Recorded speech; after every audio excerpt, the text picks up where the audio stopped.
Hey, what's going on everyone? It's Justin here, and today I've got the review for you of the HTC 10. So after the HTC One, M8, and M9, I really wasn't planning to pick up the HTC 10 at all. Those phones, although they did show some hope, were quite disappointing in the end when compared to the other flagship smartphones on the market, and things like the camera just seemed to be a huge issue for HTC to nail after many attempts. Thankfully, Dbrand sent me this HTC 10 to check out though, and I'm really happy that I gave it a chance, as it is probably one of the best Android smartphones available. They seem to have fixed a lot of the flaws that we had been complaining about over the past few years, with minimal trade-offs and some improvements along the way, as well as an optimized software. They've also finally caught up to date with a QHD display, a fingerprint sensor, and all that is packed into a beautiful and durable metal construction that we've been seeing from HTC since the HTC One M7.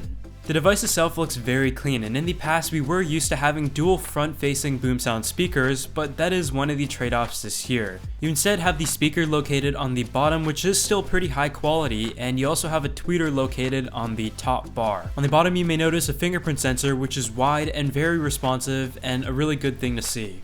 Let's talk more about the construction though. The HTC 10 comes in two different colors, the black and the silver.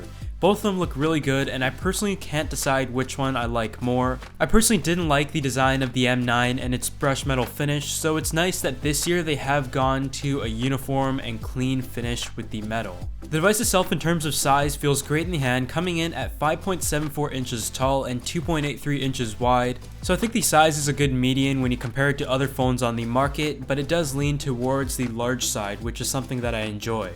Inside you will find a Snapdragon 820 processor with 4GB of RAM, including a 3000 mAh battery and 12 megapixel rear facing camera. You might also notice this nice chamfer that goes around the device in its wide accent, and it looks absolutely incredible. As you can see here, I've got a Dbrand skin on it, and the matte black looks so clean with this phone, so if you would like to pick one up for yourself, be sure to check the link in the description section below.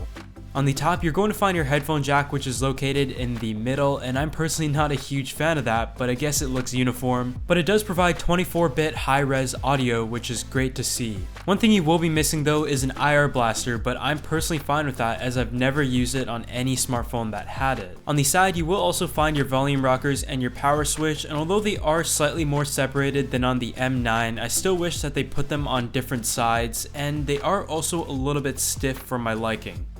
Moving on to the display though, I was quite disappointed last year that we didn't see a QHD display on the HTC One M9 at a time where seemingly most smartphone manufacturers were moving to that display standard. 1080p is still fine, but that smartphone didn't really have many selling points, and the display was probably one of the factors that hurt it. On the 10, you will find a 5.2-inch display with a resolution of 2560 by 1440, and that comes in at a PPI of 565. The display itself is very sharp and vibrant, and what is great is you have the option between a vivid mode and a sRGB mode for the display.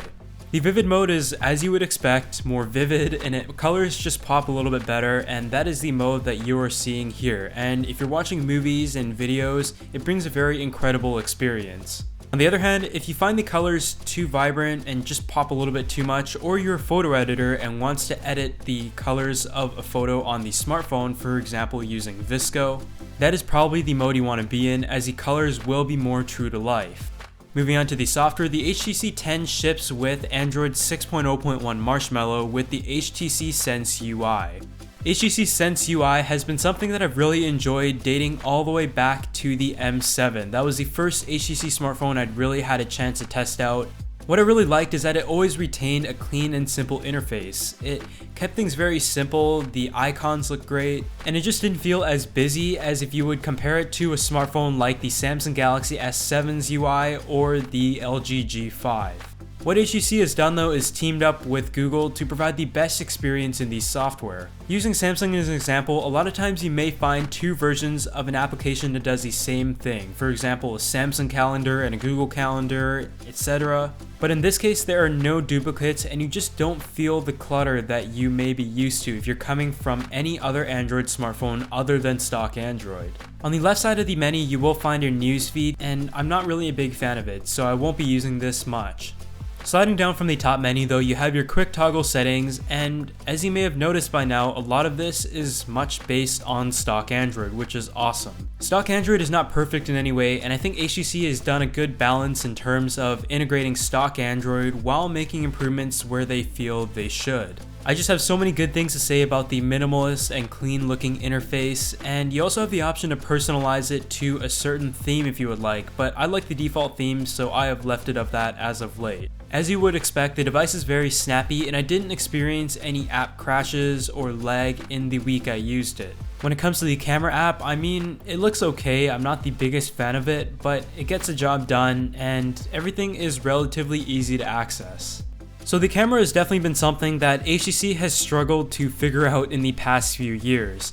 Though they did claim to make some great improvements in the HTC One M8 and M9, it still wasn't really good when you compare it to the standard of flagship smartphones. This year you've got a 12 megapixel camera, or what HTC likes to call the 12 million ultra pixel camera, with a pixel size of 1.55 microns. You also have the ability to record 4K video. On the front you will find a 5 megapixel f1.8 camera with autofocus and, more importantly, optical image stabilization. This is the first smartphone to have OIS on the front and back facing cameras, so if you plan to vlog with the smartphone, this will really come in handy. So looking at the photo quality here, you can tell that the images are much sharper and colors are rendered very nicely actually. The dynamic range is definitely there, and the way it exposes colors and the exposure is a lot like the iPhone, where the color tone is slightly to the warmer side as opposed to the cooler side like we see on the Samsung, but images are more often than not underexposed as opposed to overexposed, which retains more of the dynamic range. The front-facing camera rendered colors quite nicely as well, and it is wide angle enough that it is able to capture pretty much everything you need to. Before we go on to the video quality though, I also wanted to talk about the optical image stabilization located on the front-facing camera. As you can see in this clip here, I'm trying to cause as much motion as possible, and it does do a pretty good job. There is the occasional jello effect when you move it around back and forth, but for using it as a vlogging camera or a backup, it definitely gets the job done. The video quality is nice as well. Like I mentioned, it does capture 4K, and last year the video quality seemed to be a pretty big issue along with the photos. In this case, you can see that the exposure once again is pretty well balanced, the colors look nice, it isn't oversaturated or anything, and most importantly, it is sharp. A lot like the photos, it did underexpose it in some situations, but it really wasn't bad at all. I'm just nitpicking here. So all in all, the camera is great news, and as much as I like the software from HTC, I can finally enjoy it and use it more as the camera is good, and I'm someone who definitely takes a lot of photos. When it comes to the battery life, it has a 3000 mAh battery, which is pretty average for a smartphone of this size. The device itself charges via USB-C, and after using this device for a bit, I found that the battery life was decent. It wasn't the best on the market, nor was it the worst, but it is an improvement from what we saw last year.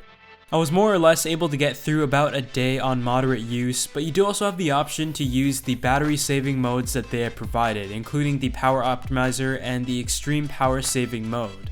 Power saver kind of just dials down the basic things that you would normally do to save your battery, but extreme power saving mode really just maximizes the battery life, and I really like how HTC has done it. We've seen this already in the past few years, but I thought it was worth mentioning still. The trademark features of HTC smartphones has been the boom sound speakers, and for the most part, no other smartphone on the market came close to that in terms of speaker quality. On the HTC 10 though, the boom sound speakers are no more, but they still claim that the audio quality is really good. They have taken a different approach as to separating the tweeter and the woofer, and it is called the HTC Boom Sound Hi-Fi Edition. It sounds great and it is pretty loud as well, but definitely not as good as what you would expect before out of dual front-facing speakers, but I guess there are some trade-offs to be made. Here's just a quick test.